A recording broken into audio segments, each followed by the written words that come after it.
I think let's get started. I see, there's some attendees coming in. So, Yeah. hello everyone. Welcome to one more session from Zuci Systems, where today we're talking about hyper-personalization in the lending industry. How people could, or the lending institutions could leverage hyper-personalization to probably cross-sell, upsell products within their portfolio to their current customer base, and also looking at the various analytics and how it could probably help them in terms of leveraging the current situation, the pandemic crisis, and stuff like that. So I am joined by two of our esteemed panelists. I'll start with Raghu Curpad, who is our partner from TCS, and he's a practice director for banking and financial services. Welcome, Raghu. Thanks, Susheel. And I'm joined by Swaminathan, CEO of Zuci Systems, and he's going to elaborate on how Zuci Systems is helping the lending world as such. Why don't you just go ahead and introduce yourself, Raghu, and probably I'll go to Vasu then. Yeah, thanks, Susheel. Thanks, Vasu, and thanks to Zuci Systems for hosting this webinar. My name is Raghunand Curpad. I'm the practice director for banking, financial services, insurance within the digital software and solutions unit in TCS. We are primarily a product unit focusing on connected consumer intelligence as our primary theme. And I've been associated with banking and financial services technology products for more than 20 years now. I've been part of various engagements in consulting, product development across geographies, and rolling out and helping financial services firm with digitalization. Today's session, I'm really excited to be part of because it's a very relevant and a pertinent topic.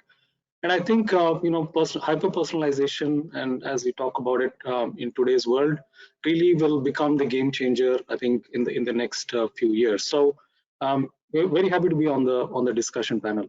Thank you. Thank you, Raghu. Vasu, why don't you just go ahead and introduce yourself and your contribution as far as the fintech world goes, and how Zuci is enabling our customers presently in that market. Sure, Susheel. Thank you, and welcome everyone on the webinar. My name is Vasudevan Swaminathan, shortly Vasu. I've been with banking and financial services clients. I've been working with clients in that space for about 10 years now. And Zuci Systems in particular has a vertical that is very focused on banking and financial services, where we are helping our lending, banking, and financial services clients on different areas. One particularly being on predictive analytics, data sciences, and others. And that's where the hyper-personalization part comes in basically. So I'm very happy to be part of this webinar, and look forward to talking to Raghu and Susheel on deeper topics around this. Thank you. Thank you, Vasu. Thank you. And to introduce myself, my name is Susheel, and I head the business development and operations for Zuci Systems here in the US. So quickly, for the benefit of our audience, the general housekeeping rules. Be sure to have your audio connected properly. So we have this session for closely around 60 minutes. While we mute all the participants, there will be time for question and answers at the end of the session. And during the session, please go ahead and type your questions in the chat box, and I will probably address those during our Q&A time with the panelists here. So having said that, so the key takeaways for the current session would be how lending firms, can do a better customer experience that is probably, resulting in improving the lending business as such, cross-selling and upselling loan products, and how customer-centric they could be, from a hyper-personalization perspective. How it could be a game changer, in the industry at the moment. That is probably, with the predictive analytics, data sciences, and all that. So having said that, I'm just going to get into the first question, and the first question is probably for Raghu here, and let's just hear from him as to how do you visualize the future and how business has changed during this pandemic, and is digital mandatory ever than before, and what does it mean to the lending institutions as such, Raghu? Susheel, I think that's a really pertinent and a very at the moment topic that's currently being discussed, being as part of the agenda on a lot of our credit unions, mortgage service providers, and small and medium banks that we are talking to today. I think what the pandemic has done is, we all understand, I think there is a higher adoption of digital self-service, as we call it, and I think that is across the board, not just within the the lending business as such. And I think what it has done is it has increased the velocity of change, right? So I think there was an impetus in terms of getting to have your customer base adopt digital channels even from prior to pandemic days. But I think what this has done today is it has, I think, increased the velocity of change. So that is the first big change that, or the impetus that we are seeing. The second aspect is that while there is a current pause in terms of some of the initiatives, some of the activities that are currently underway, what banks and credit unions are also looking at is that over the period of time, they do understand that when things come back to normal, I think post all of these, the current stimulus packages, the paycheck protection program, some of these other things that have that are currently being put in place by the government.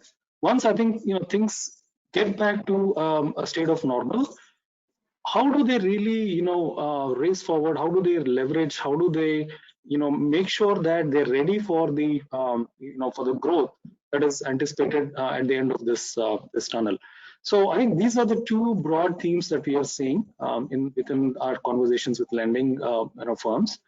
And I think while the focus, as I said, is primarily right now on the risk element in terms of looking at their lending books and some of those risk factors, I think there is a very strong consensus that they all need to be prepping up for the growth phase that is anticipated at the end of this tunnel.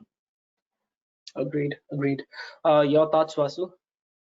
No, I think Raghu covered most of it actually. So I think hyper-personalization and digital will continue to grow post the pandemic, and there will be niche segments where this would be looked upon as areas for or drivers for revenue growth with banks and other lending institutions. Okay. So interesting. So the other point that I wanted to bring up is the role of technology. I'm sure that you covered it in the first question, but talk a bit more on how probably the various aspects of technology that would probably drive this this phase for the lending institutions as such. Vasu, you want to address that? Oh yeah, sure. I'll get started. I think it's all about the data. It comes down to the data, right? That is what irrespective of any industry, that is what everybody is looking at. But how do you construct good data, and how do you use the data in order to make decisions that would in turn help you in business growth or revenue growth, and all that is what matters today. So when we talk about the role of technology, there are multiple spheres that we are talking about in terms of how omnichannel engagements can build can be great drivers of revenue growth for organizations, while at the same time also lead to great customer experiences. So as part of any omnichannel engagement, I believe there are multiple areas in which technology is contributing today, including it could be UI UX, or it could be mobile apps, or anything for that matter. And one important part, very pertinent to this topic, as we want to address, that is the use of data, collecting and use of data, basically. So from that standpoint, analytics, predictive analytics, or hyper-personalization kind of things will make a huge difference as you move forward through technology within these institutions. So identifying the right kind of data, feature engineering, parameterization, from making sure data is handled with integrity, and all of that will lead to a stage where beyond business intelligence, it can lead to other areas, contributing to extremely good levels of customer experience, and also leading to business transformation and things like that. So I think that's where technology will play a very, very big role as we move forward. Sure. Raghu, do you want to talk a bit about the CI and I as such, and from a customer 360, etc.? Absolutely, Susheel, and I think just to extend to what Vasu was outlining, I think data, of course, is the key, and I think this has been something that banks, credit unions, lending firms have started to have realized this. But I think where the key power of this data today, I think these firms have now started to look at how to monetize this data that is sitting with them. I think there is a huge impetus in terms of leveraging this data and applying AI ML models to basically look at how they can personalize and personalize at scale. So there is, I think, an element of course, looking at helping customers understand, helping understand their customer base. But where technology plays a key role is basically enabling this kind of hyper personalization at scale. So you're no longer limited by having to have very large teams working on these specific customer segmentation, customer personalization, or any of these aspects. But this is technology really can play a very key role in accelerating the adoption of these kinds of firm-wide what you'd call behavioral changes, right, in the way the interaction with customers happens. And I think technology also can help in personalizing at scale, as I mentioned. So really, I think the acceleration and the scale are where technology can play a tremendous role. Agreed. Does it mean that when these guys step into this new world, I mean, from a hyper personalization standpoint, does that how kind of a value add that is for the lending business as such, from things like revenue streams? Can you kind of talk more to that? Sure, Susheel, I can, I think, relate to some of the conversations that we've been having, and perhaps I will, start off with maybe taking a small example, right? So, so today, how banks respond to, their customers in the current scenario, right? I think there is a lot of, scrutiny, a lot of, I would say, people trying to understand how does my bank really see me, right? In the sense, what is the value that the bank places to the relationship that I as a customer have with the bank, right? So in that context, I think there is definitely a sense of banks having to be more contextual, having to be more in a way, I would say, empathetic to a specific customer's situation. So there are both these aspects, right? One is how do you increase the customer experience levels of your existing customer base. So basically the whole servicing aspect, right, which is your trying to reduce your churn rates and trying to understand your product channel affinities within your existing customers, improving lifetime value of your existing customer base, etc. On the other hand, I think we're also seeing a tremendous focus in terms of the growth initiative. So how do the banks now look at newer growth segments, right? So I think there is an element of trying to be able to look at specific cross-sell opportunities, specific upsell opportunities, and specific products that are nuanced to specific customer segments. So I think there is a lot of focus on, I would say, understanding customer needs at a segment of one and being able to service that on an ongoing basis. So does that mean, I mean, let's say there's Can you kind of elaborate to the audience here from maybe a customer journey within a mortgage space? So how does this correlate with a customer's journey? Yeah, so there are two aspects to it. So if you look at the customer journey from an onboarding process, right? I think one thing is there is definitely a shift from having to interact with the bank purely as a one-off transaction, right? So it is no longer about servicing the customer in that one particular, say, mortgage transaction. I think it has become a much more holistic interaction, in the sense, I think it has become more like a home buying experience, if we were to call it that, right? So it is no longer about just that one particular loan or that particular interaction that is happening with the bank. So what is now happening is that as a lender or as a mortgage provider, you really need to bring or pull together a whole bunch of perhaps an ecosystem set of partners that can actually provide this kind of a home buying experience, as an example.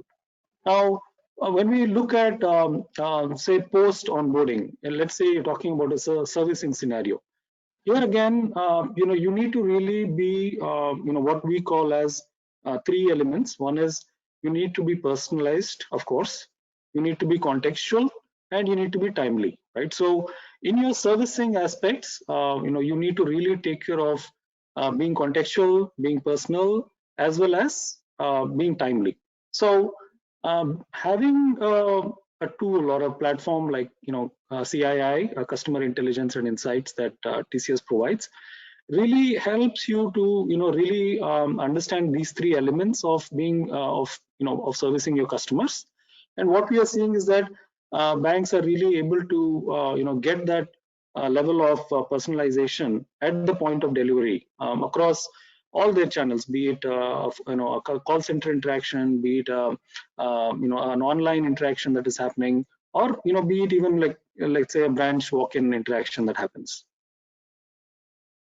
So do you kind of driving up to a point that there would be different personas within this how they kind of visualize this particular tool from their standpoint?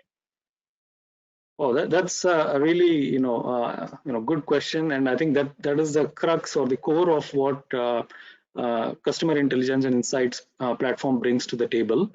So we've looked at various segmentation models that are already in play within the banking and financial services industry, right? So when we talk about personalization, there is of course a lot of demographic data that is in play. I think some banks have also adopted some other elements outside of, let's say, your typical demographic information.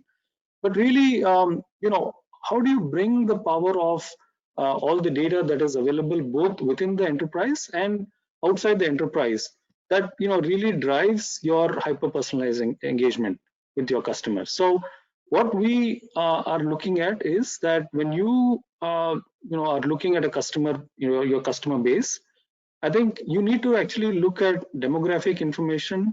You need to look at behavioral information. You need to look at all your psychographic attributes that are available for the customer, and things like your understanding of the cash flow of that particular customer, and also look at alternative data sets, right? I think there is a whole bunch of information that is available, in terms of social media data, in terms of other partner ecosystem data that is outside the enterprise currently.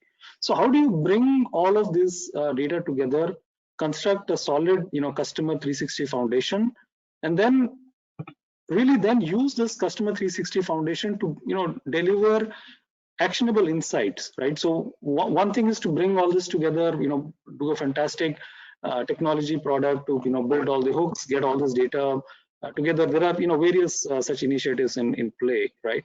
But really where CII comes into play is you're able to not just enable this strong customer data foundation, but then take this to the next level in terms of delivering actionable insights that can help you achieve with specific business objectives, right? So, for example, if let's say there is a a sales marketing KPI that you want in terms of a new product that you have launched, right? So how do you know that the new lending product that you've launched, which customer segments that you currently hold, will it really appeal to, right? So you want to basically have a razor sharp focus in terms of how you're going to position this new product to them, which specific segments that you need to be positioning, what is the channel that you would use to basically position that particular product. So all of these basically are the insights that really help you realize the true power of hyper personalization.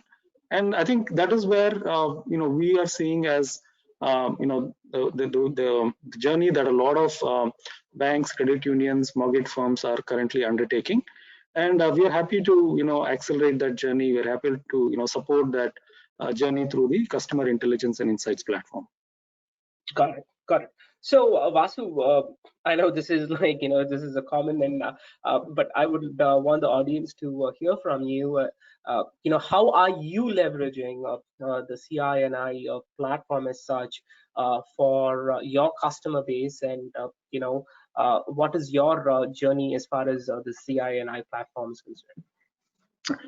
Yeah, I mean, most of our customers today have intelligence in some form, but and data in multiple forms, but they may not know what to do with it, right? So that is where a platform like CI and I comes in. So when we talk to our customers, they echo similar, sentiments in terms of, I don't know what my next best offer is for a customer. I have a lot of data with this particular customer, or in this particular segment in particular. What do I do with them? For example, I have a lot of checking account based customers who are investing in these areas. I see a certain pattern. How do I convert this into something that's really concrete, and and help them to understand the value of where they can invest and things like that? I think that's where a platform like CA and I comes in, basically, where we take them beyond what they are doing today with their customers, introduce them to a platform like CA and I, and walk them through the possibilities of what they can do in terms of elevating the customer experience, while at the same time also allowing their customers to look at other areas beyond what they are doing or what they are transacting today. So that is where we are trying to help our customers today. We know that they have data, we know that they have certain level of intelligence and things like that, but every institution that we are working with today wants to take it to the next level, and that is where we are making them aware of a solution like CA and I, and sitting with them to explain how a solution like this can make a huge difference to their customers, while at the same time also help them provide a very elevated customer experience and things like that. And yeah, if I may add to that, to what Vasu just mentioned, I think we are really, seeing that, we talked about demographic information, age, gender, life stage, location, martial, status, etc. But then beyond this, there is a whole bunch of data that the firms are sitting on, right? There is financial situation information about loans, savings, cash flow, credit scores, etc. Right. And then outside of this, there is a whole bunch of information about the customer behavioral preferences, the affinities that they have in terms of, for example, specific product categories or service channels that they might be more likely to adopt than others. And then we've also, I just talked about sentiment analysis, right? What is the voice of that particular customer been about a certain past experience in terms of a specific product or a service? And we also understand from the transactional history, right, in terms of what kind of spending patterns are there, what kind of even perhaps consumer behavior that is prevalent to that customer. Like, are they an impulsive buyer? Do they need do they have certain specific cash flows that are important, etc., etc. So how do you bring all of this and monetize this information and basically make sure that the interaction or the engagement with your customer feels connected and not like a disjointed set of interactions which are very transactional specific. So I think that's where we are able to help and provide the CIA platform as an accelerator, as an anchor to deliver these hyper personalized experiences. Got it. So just to bounce off ideas, even look at potential defaulters from a a lending perspective, and how do you want to categorize them in terms of helping them with other areas, or how to recover, something like that, right?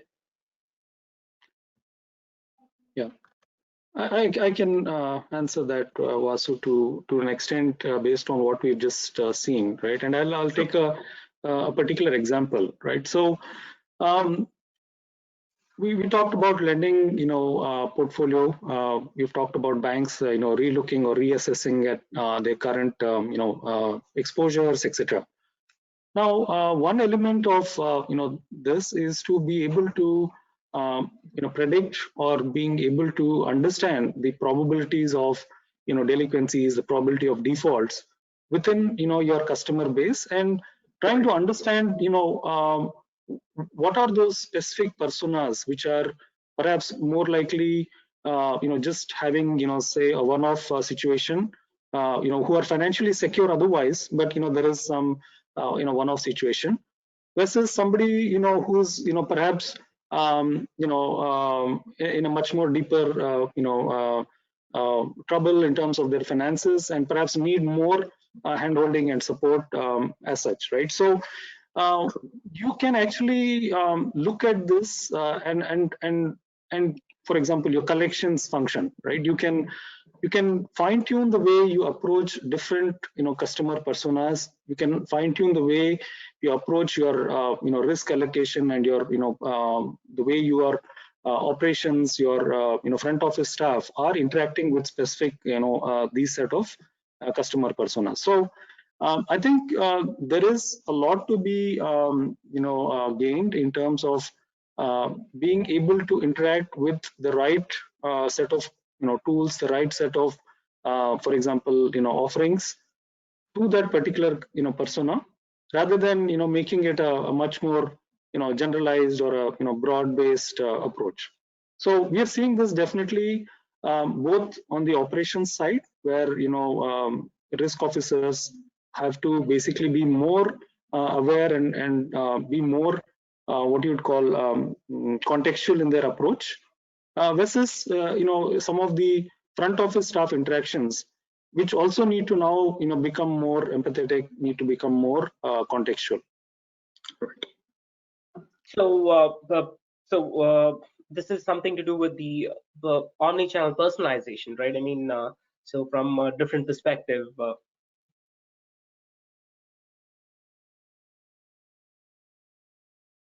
Right. Okay.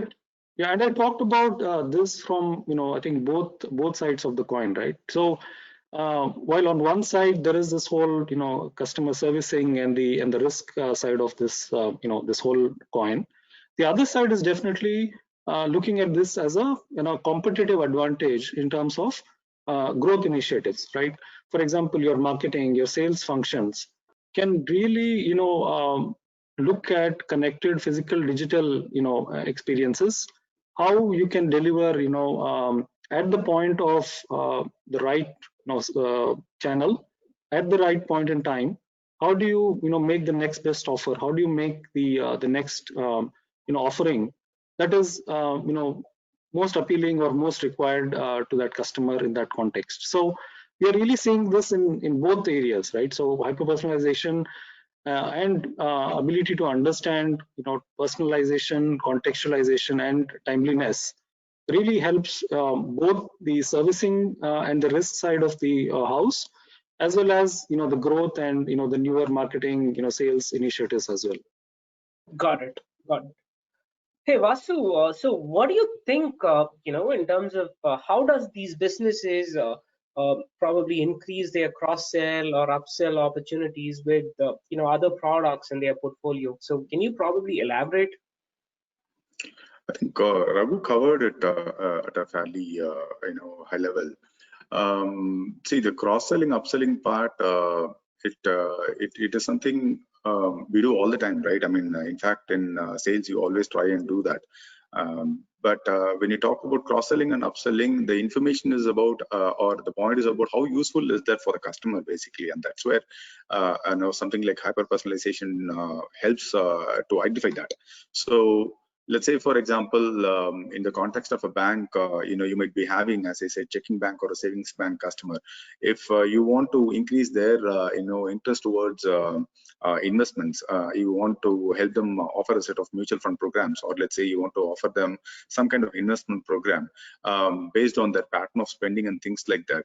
That's an area where the cross-selling can happen with the help of a platform like Say and I, where it can say, instead of looking at the spending pattern, this customer can be offered a personalized product that would be very useful based on what they are doing today and things like that. So I think that's where the cross-selling, upselling opportunity will definitely be useful.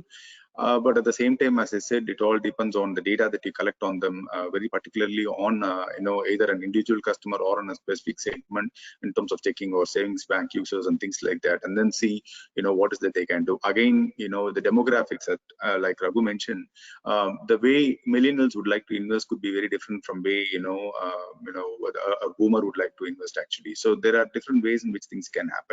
So all of this information that we get as insights from a solution like CA and I can be very useful in terms of creating more opportunities for cross-selling and upselling for financial institutions.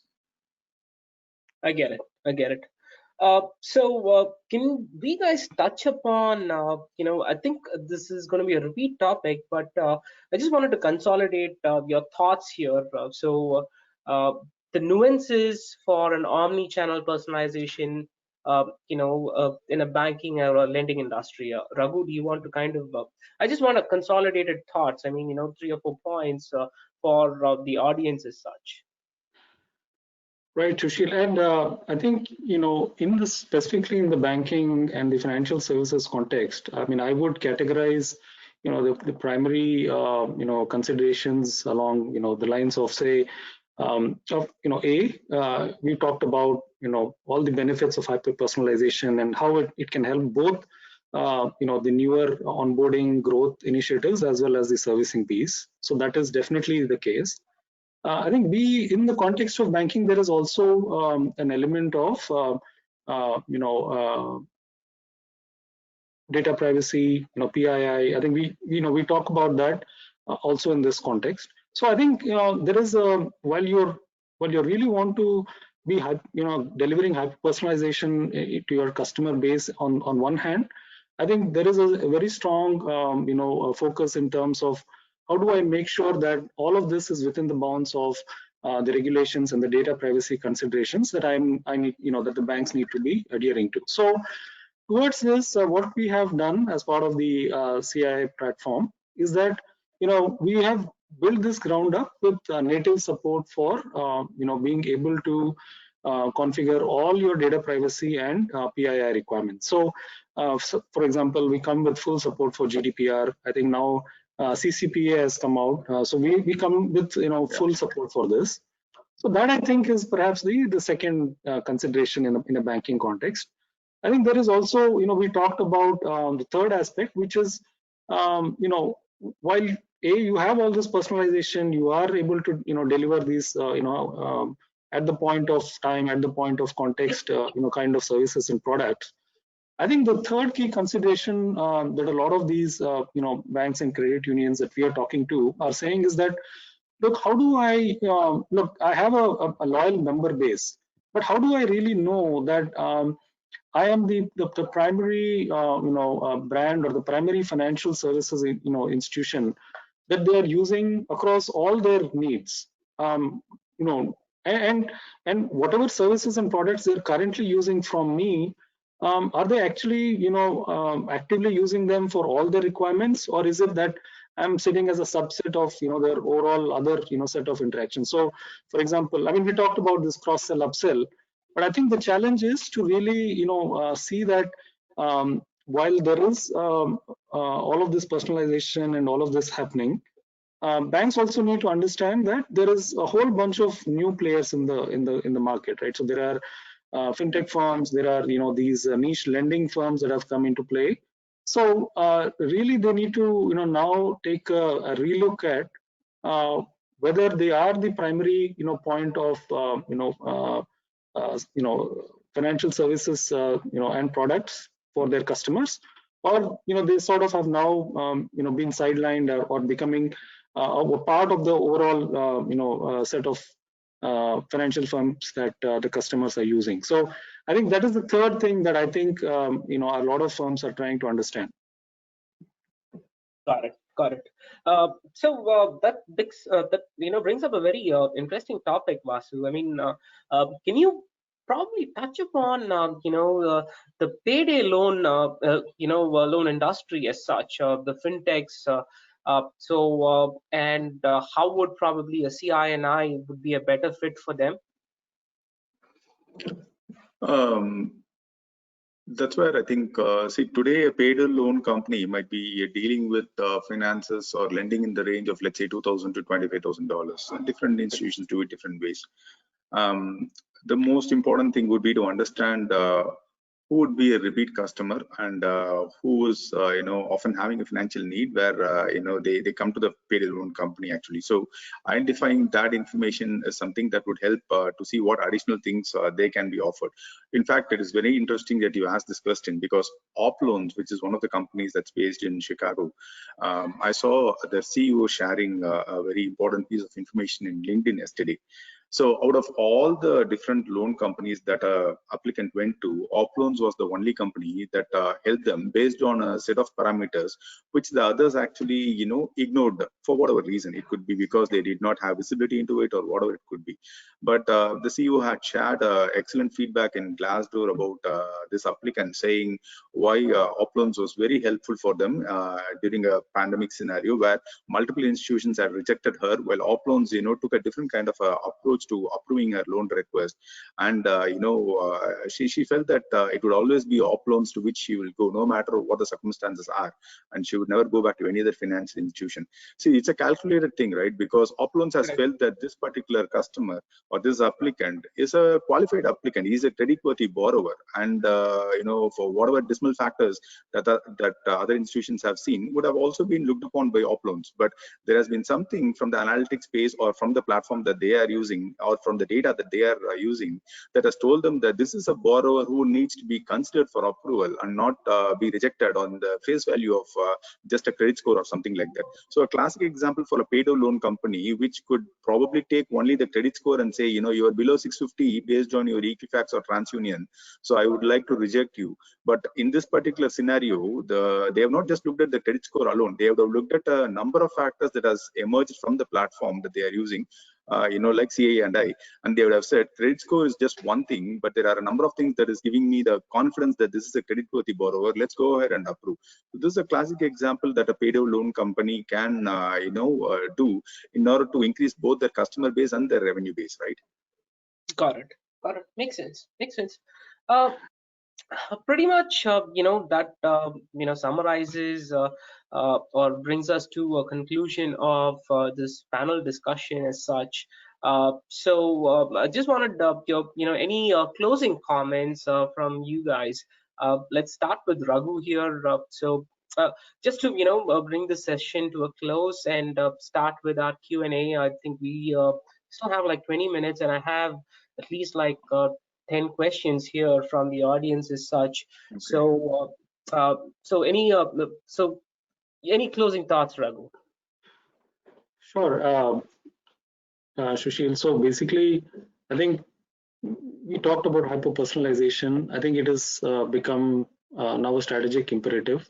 I think what we are seeing is banks who are focusing on this at this point in time are really prepping themselves for this long-term growth. And I think the current situation of the crisis is actually proving to be an opportunity for banks to become active and positive participants, right? Helping both their retail customers as well as small and medium businesses, both in weathering the current situation, as well as helping them prepare for growth beyond, as I talked about at the beginning of this session, right? Where they're all prepping to see how when we come back to the new normal, how do they really now press the pedal and move towards these growth accelerators. So that is one definitely the aspect. And I think leveraging data, some of the AI ML models, and it's offered like through a tool like CII, is basically the concluding thought is that this is not really something that is meant to displace the human interaction or the degree of personalization that has already been built up, right? I think a lot of credit unions and these banks have built a strong traditional trust and loyalty in terms of their customer base. So when we talk about hyper personalization and we talk about technology being able to accelerate and provide this personalization at scale, we are really talking about how we are looking to augment the existing levers, the existing processes within the bank, and not really to displace them. So that's, I think, a key thought that I think will shape the future.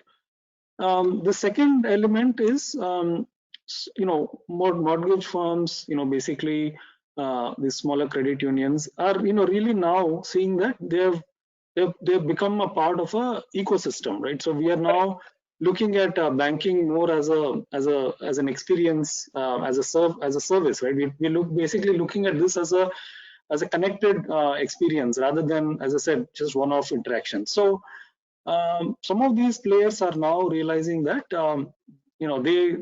there is a way in which they fit into the ecosystem.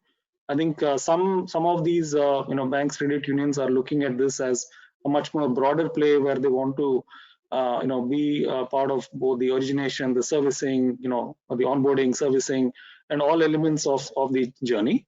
And some of them are found very, very niche space that they want to play in, right? So irrespective of where they are, I think all of them have sort of come to a realization that understanding their customer base, understanding the specific nuances of the services and the products that they are using, and how they can hyper personalize that experience, I think really is becoming the key. So irrespective of where they are within this banking ecosystem, right, they are now realizing that hyper personalization has become extremely important. So I would conclude with these two thoughts, that technology that we are bringing to the table is going to augment and not replace or displace the one-to-one human interaction. And B, irrespective of which piece of the puzzle you are in the banking ecosystem, hyper personalization definitely is a key aspect of your long-term strategic differentiator. Got it. Got it.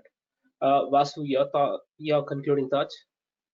No, I subscribe to most of what Raghu said actually. So I don't have anything in particular to add. I almost endorse everything that he said. And I think hyper-personalization will be the future.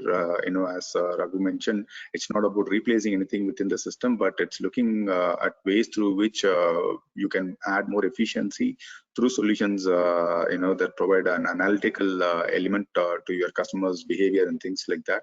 And using that, how do you provide a better customer experience? And in the process, also look at ways in which you can drive your business growth. Okay.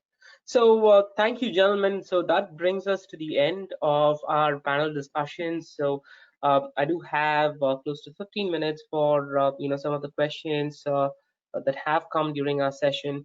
So I'll probably start with one. So what is the minimum implementation time? So how big this project would be for a small-time mortgage lender like us? Raghu? Yeah, I think that's really an exciting question that I'm very passionate about, right? So while we talked about all of the the benefits, the real impact of hyper personalization, I think really where TCS and Zuci and customer intelligence and insights platform can play the differentiation is that we can really get the rubber to the ground, hitting the ground running, is basically within a span of say 8-10 weeks.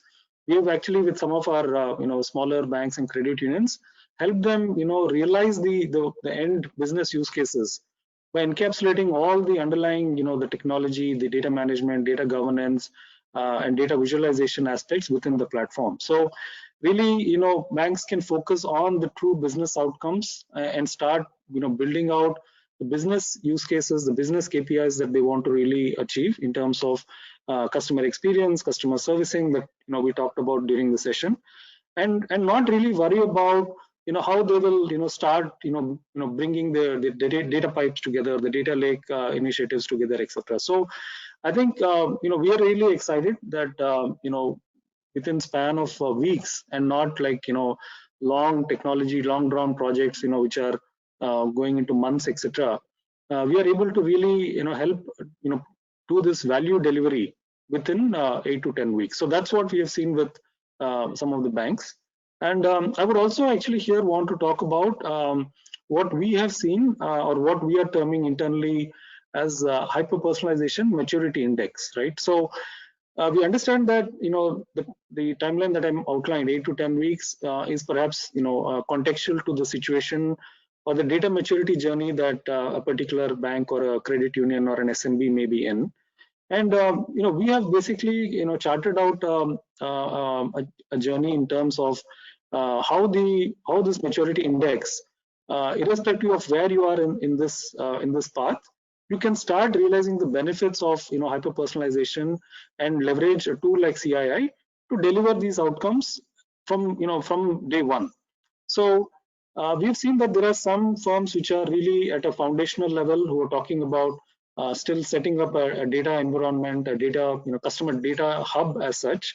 And there are at the other end of the spectrum, there are firms who have really taken this to a real-time interaction contextualization, right, where all the experiences, all the interactions are real-time, are contextual, are basically at the point of delivery, at the point of interaction. So across this spectrum, CII can bring in acceleration, and we are able to deliver business outcomes right off the bat, rather than having to look at this as a long drawn technology project, trying to bring in a whole bunch of tools together to deliver these outcomes.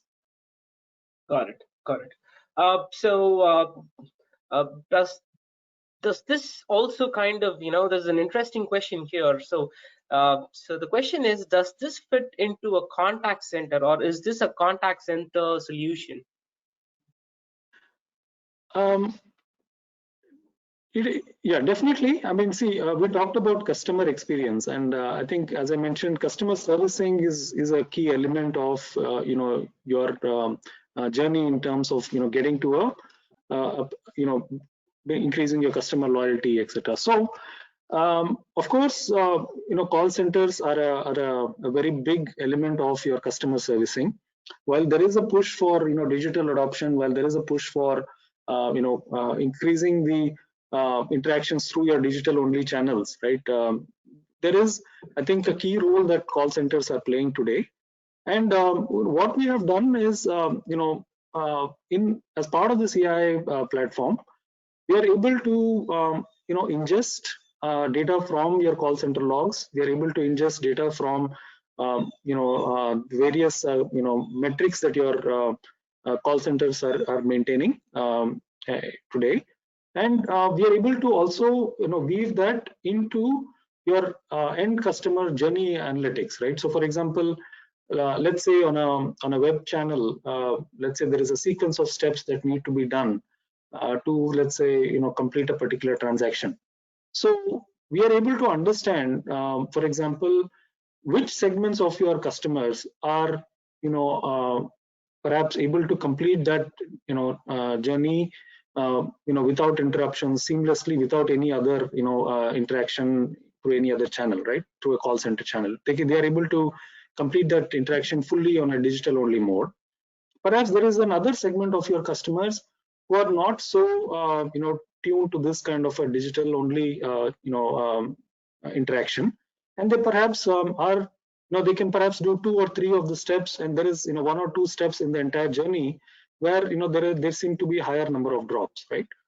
So using analytics, using some of the hyper personalization models that I just talked about earlier, we are able to help, let's say, a chief experience officer, as an example, understand where in the the entire journey across all these channels, whether it is just the web channel or their mobile channel, or whether it could even be an interaction that they're having, say through an email. I think a lot of currently interaction also happens on email. So uh, how do you basically get a single view of all these interactions for a particular customer, understand the context in which all these interactions have happened, understand specifically at which points in this journey there is a higher propensity of dropping, or higher propensity of the transaction being sort of abandoned and being switched to a different channel. So perhaps they start off on a web channel, and then at some point in the interaction they sort of are not able to complete it, then they have to switch to a call center and say, hey look, I was trying to complete this and this is where I'm stuck. So from a call center solution perspective, we are able to provide the insights that can help improve the call center KPIs, help improve the customer experience. Got it. The next question is actually for me, but I will have Vasu answer for it. So, so the question is, how do we start? I mean, who do we need to contact, and how is the journey, especially for starting this implementation as such? Yeah, I mean, we are all available in terms of getting in touch. So the starting point of this journey is, to do the hyper-personalization maturity index, as Raghu said, in terms of benchmarking where an organization stands today and things like that. So naturally, if we can start with, someone at Zuci being the contact point for this, we will, get in touch with our partners, like someone like Raghu might actually come in and start with the maturity evaluation, or somebody from Raghu's team might come in and start doing that and things like that. And then we can basically set a roadmap from there and go. And Raghu clearly mentioned about the value that CA&I brings to the table right from day one. So, building this roadmap and aligning your goals towards this roadmap, what your goals are, what you want to, what is that you are looking at to, meet your customer preferences and things like that will set the journey for us moving forward. Okay. So probably, the other questions are pretty much similar, but this one is kind of, it stands apart. Probably I'll finish it with this one. So how much data one would need to start, hyper-personalization goals? Raghu?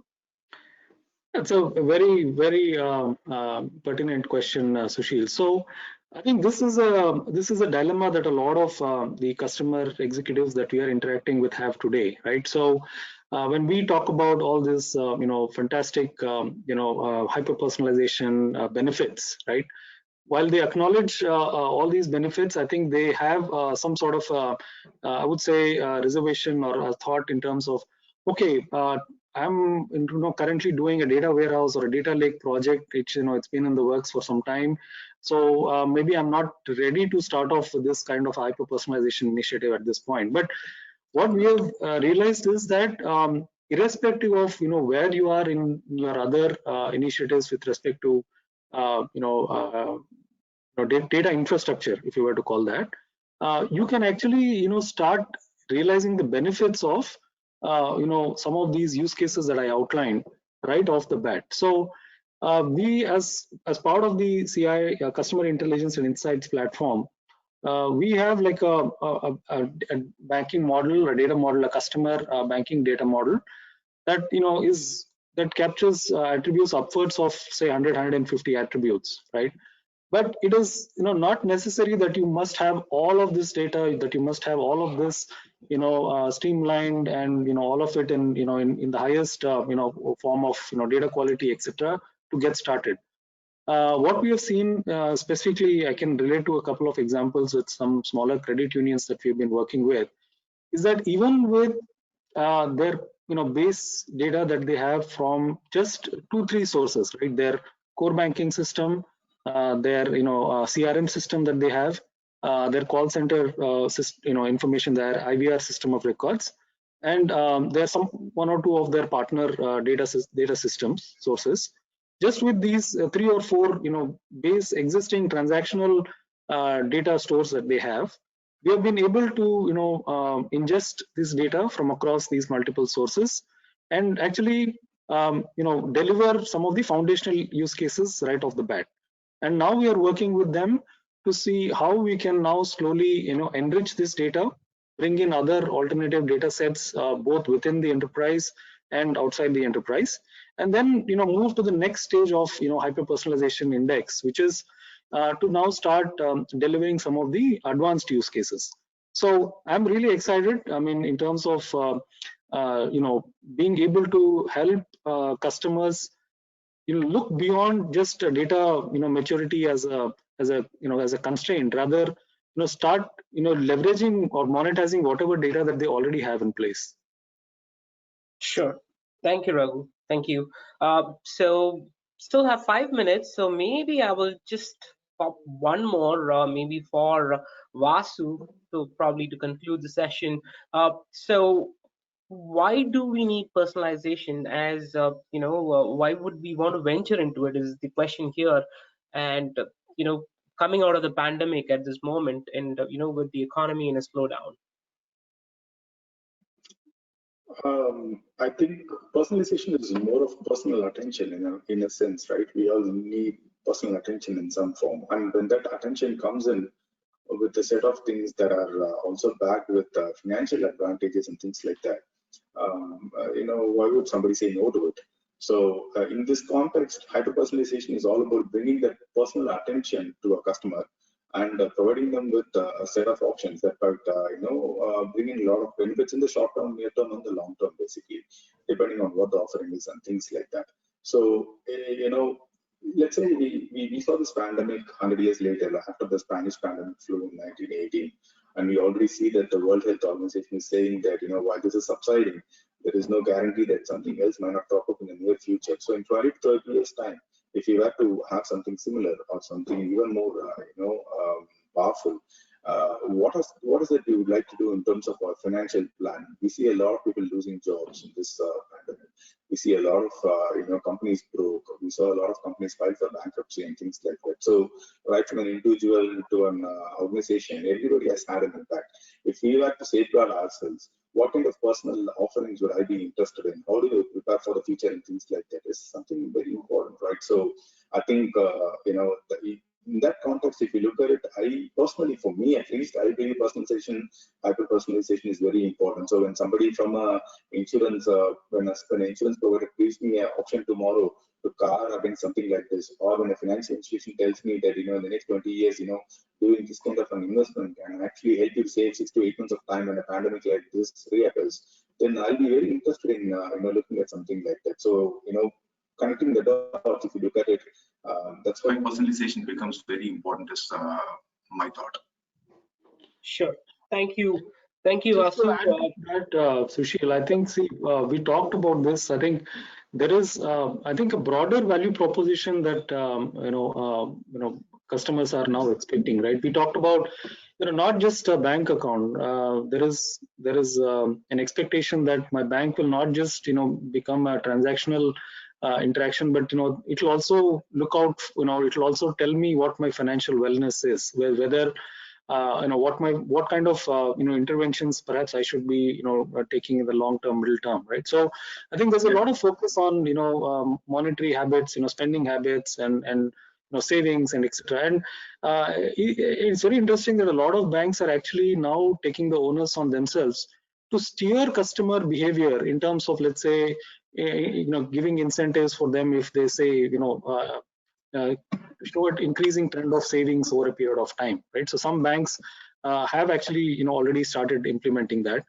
For example, I talked about home ownership or home buying experience rather than just a loan or a mortgage loan experience, right? So and similarly, I think at the real end of the spectrum is what the credit cards have done, right, in terms of the whole rewards loyalty program. So I think it is going to evolve even further than this. I think it is going to become a scenario where banks become like a point of sale for a whole bunch of offerings, and just not let's say lending or a deposits or a particular account-based transaction. Got it. Got it. Thank you, Raghu. Thank you, Raghu. A very, very interesting session, guys, and really appreciate your time. So I thank the audience as well. So this brings us to the conclusion. We hope to do some of these panel discussions more in the future. Thanks again. Bye, guys. Thank you, Susheel. Thank you, Raghu. Thanks, Susheel. Yeah, thanks, Vasu. Thanks, Susheel. Thank you. Thank you. Thanks, everyone.